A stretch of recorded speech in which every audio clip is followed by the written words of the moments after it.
Alors, Siman Yud Gimel, Siman 13, Dîner Tzitzit Veshabbat, la halachot de Tzitzit pendant Shabbat. Il dit comme ça le Shulchan Aruch. Arba Tzitziot Me'akvin Ze et Ze. Les quatre côtés, les quatre tzitzit, l'un, Me'akev, j'ai oublié comment dire en français, l'un empêche l'autre. Chez Kol Zman, chez Enba Kol Ha'arba, Ena Metsu Yetzet Ki Chata. C'est-à-dire, bien que ces quatre fils, quatre côtés, c'est pas quatre mitzvahs, c'est une mitzvah. Et il suffit qu'il manque un des côtés que j'ai rien fait. C'est-à-dire les trois autres tzitziot, je peux pas dire que j'ai accompli une demi-mitzvah. Non, j'ai rien. C'est ou tout ou rien. Ouais, c'est pas comme les tefillin. Les tefillin, il faut les deux. L'un complète l'autre. Ouais. Mais si quelqu'un se retrouve avec un seul tefillin, il va mettre ou la main ou la tête. C'est pas grave. Il accomplit une mitzvah. C'est vrai que c'est incomplet. Mais c'est quand même une mitzvah. Par contre, les tzitziot, c'est pas comme ça. Si j'ai pas tous les quatre tzitzit,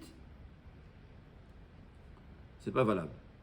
Et donc, Hayotse, ben, l'irjut harabim beshabbat, chayav chatat. S'il va sortir avec un tzitzit pareil, il est chayav chatat. C'est-à-dire, si j'ai des fils, ouais, j'ai par exemple dans ce monde des fils qui n'ont pas de valeur, c'est écrit que c'est annulé à l'habit, et j'ai le droit de sortir avec pendant Shabbat. Je ne le porte pas. Il est annulé à l'habit, j'ai le droit de sortir avec un habit, ça fait partie de l'habit. Mais les tzitzit, pour plusieurs raisons, sont considérés comme c'est pas annulé à l'habit. C'est-à-dire, si j'ai tous les quatre et j'accomplis la mitzvah, donc le fait même que ça fait j'accomplis la mitzvah, les fils des tzitzit font partie de l'habit, c'est annulé à l'habit, c'est un habit. Mais si par exemple, c'est le cas le plus simple, j'ai un tzitzit où il y a deux fils coupés totalement. Ce que je vais maintenant, qu'est-ce que je vais faire le chol? Je vais défaire et prendre encore deux fils et rajouter aux deux premiers. Donc les deux premiers, ils ont une valeur. Donc les deux premiers ne sont pas considérés comme annulés à l'habit. C'est comme si par exemple j'ai quelque chose d'important, je vais dire, j'ai ici une brochette, ouais, qui n'a aucun, qui c'est pas pour embellir l'habit. On ne peut pas dire que cette brochette-là, elle est annulée à l'habit. Donc ça sera un sourd de sortir avec. Même si c'est beau. C'est pas pour embellir. Ah, pas pour embellir. Pour embellir, c'est déjà une autre question, c'est pour ça que ça sont minera banane, de peur qu'il va faire sortir. Ouais. Mais quand c'est un tarchit, il n'y a pas de problème. C'est pas un tarchit. D'ailleurs, c'est une grande discussion pour les boutons de réserve. Alors, il y a qui disent que c'est oui, annulé à l'habit, on les laisse éternellement là. Il y a qui disent que non, c'est un doute. Celui qui vaut mieux marmire et l'enlever. En général, j'ai pas vu que les gens l'enlèvent. Il faut savoir qu'il y a qui l'enlèvent parce qu'ils disent que c'est pas annulé à l'habit, c'est important. Mais je pense qu'aujourd'hui, ces boutons-là, ça n'a aucune valeur à nos yeux. Et c'est donc considéré comme annulé. Je suis pas d'accord. Dès qu'on a un bouton qui tombe, on est content de l'avoir. Donc, pas de raison de dire parce qu'on peut le jeter à la poubelle après. Mais après, oui, mais quand on en a besoin. Je comprends pas l'argument de. C'est ça la discussion. C'est très dur l'argument. C'est-à-dire, est-ce que. Ouais, mais c'est pas quelque chose. C'est un truc dont on a besoin. Combien de fois ça t'est arrivé de changer? Ouais, combien d'activités? Combien de fois ça t'est arrivé? C'est vrai que c'est un peu du jetable. Voilà. C'est ça la discussion. Ouais. C'est la discussion, je ne suis pas venu trancher. Aujourd'hui, ça fait plus partie de la vie. J'aurais voulu. En bas de la chemise, bon, tu les laisses tout le temps. Je n'ai jamais utilisé après. Voilà, donc c'est ça. Ouais, aujourd'hui, on peut dire que ça fait partie de la vie. C'est la discussion. Ouais, c'est la discussion. Je ne vais pas réétudier ce sujet, donc je ne vais pas vous parler. J'avais une fois vu ce problème, parce que je me rappelle que c'est une marque, quand je me souviens, mais en général, quand il y a un mina, comme tout le monde, personne ne le fait, si on dit que Amisra ne se trompe pas, ça veut dire qu'on a considéré que c'est annulé à la vie. Mais il y a des ramim qui sont marqués. Ouais. Personnellement, quand je suis plutôt en Eretz, alors en Eretz, il y a le hérouv, au moins sur ça, on peut compter sur le hérouv, mais c'est vrai que j'oublie, parce qu'on est en France aussi des fois. Bon. C'est la minhag, il est de ne pas enlever, parce que c'est considéré comme annulé. Mais par exemple dans les fils, voilà. Alors, pour un costume, on va garder le bouton. Pour une chemise, on va pas le garder. Et l'avantage, c'est que dans le costume, ils ne sont pas cousus. Oui, voilà. Dans la poche. Et ça dépend, non, il y a des fois, c'est cousu dans la poche avec un petit sachet. Alors là, il faut faire attention. Dans un petit sachet, c'est sûr que c'est un problème. Il y a plein de problèmes. Ça, il faut faire attention. Quand les boutons ils sont dans un petit sachet, même c'est pas dans un sachet, même cousu dans un petit sachet, c'est sûr que c'est pas annulé à l'habit. C'est-à-dire que ça a été fait d'une façon pour ne pas que ça se perde. C'est totalement un sourd de sortir avec, il faut faire très attention à l'enlever.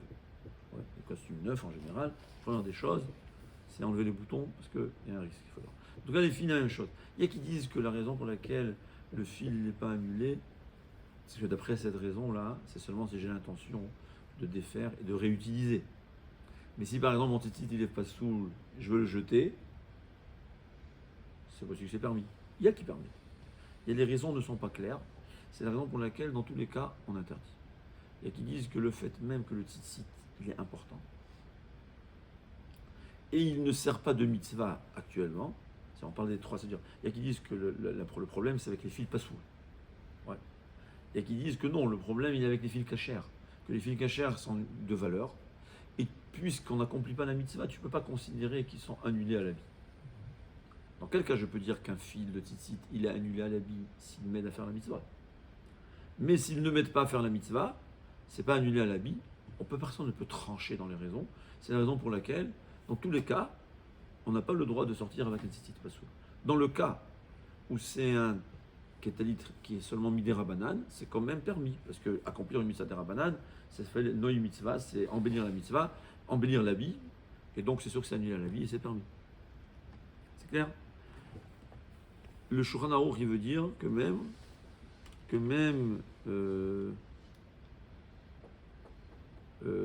on verra le Shulchan Aruch. Ouais. En tout cas, c'est ramené ici dans le cas où il y a un doute, où j'ai mis le tzitzit misafek. Là, c'est mort. Le Shulchan Aruch, il a interdit de sortir. Il dit pourquoi? Parce que tu le mets dans le doute. Mais si tu n'accomplis pas la mitzvah, les tzitzit ne sont pas annulés à l'habit.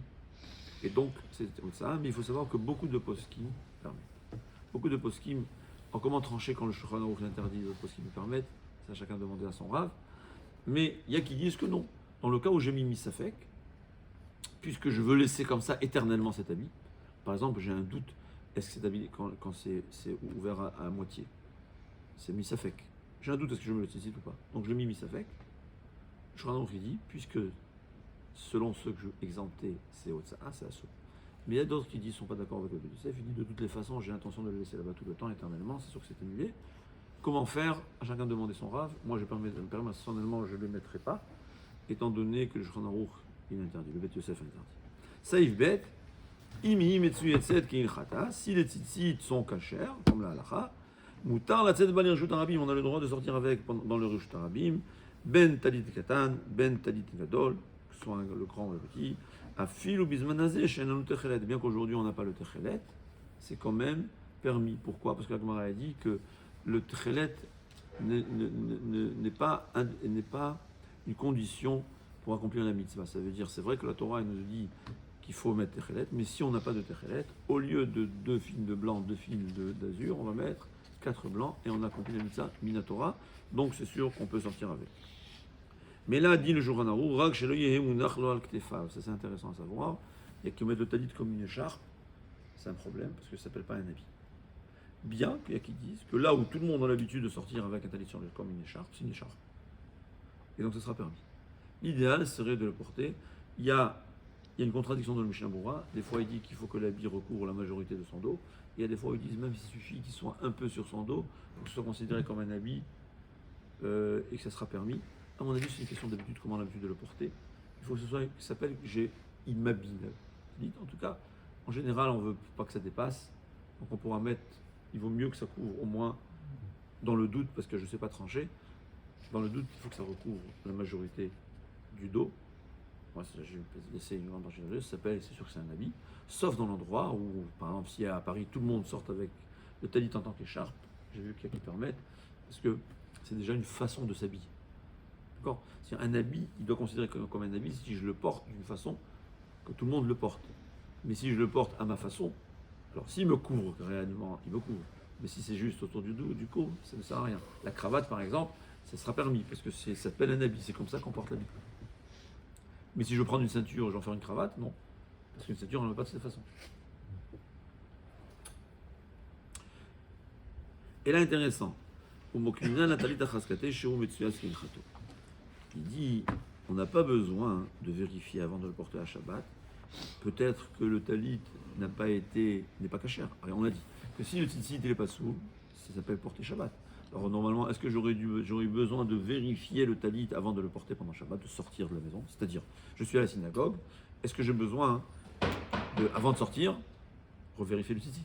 Parce que si ça s'est déchiré, chas v'shalom, c'est Otsa. Il dit on n'a pas besoin, on peut considérer la chazaka, ça veut dire en principe il n'y a pas de changement. Ven tsarir levotko kodem shatsabo, mais le Mishnah Berurah il dit il s'agit qu'il a vérifié le matin. Ouais, au moins il rêve Shabbat, au moins. Attends une seconde, on parle qu'il a vérifié pendant Shabbat. Ah. Il dit ce que dit on n'a pas besoin de vérifier, c'est que j'ai vérifié le matin avant de le porter, j'ai pas besoin de le vérifier à nouveau en sortant de la synagogue. Parce que c'est une discussion, est-ce que c'est moutard, est-ce qu'on vérifie le talit pendant Shabbat? Pourquoi? Parce que malheureusement on risque de transgresser un issou. Par exemple, si les nœuds sont un bête serré, il faut savoir que les renforcer pendant Shabbat, c'est assour minatora, c'est kosher minatora, totalement assour. Donc quelqu'un on attend, c'est un réflexe en fait. Hein. Quand on vérifie les tzitzit, c'est pour ça qu'il y a une coutume de ne pas vérifier Shabbat. De même, il faut savoir que quand les fils sont emmêlés, je ne parle pas un peu, ils sont vraiment emmêlés. Rav Ovadia, à me souvenir, Rav Ovadia il permet, mais il faut savoir que et le Ben Ishraï et le Kaf HaChaim disent Shev Velta c'est Adif, c'est une marloquette parce que ça s'appelle que tu répares, entre guillemets, le talit. Donc c'est un issur des Rabbanan. Et beaucoup de poskim interdisent de séparer les fils. C'est la raison pour laquelle, quand les Rad Keminago, à chacun de savoir, il y a qui font vérification Erev Shabbat, c'est-à-dire le vendredi matin, avant de plier mon talit, c'est l'idéal.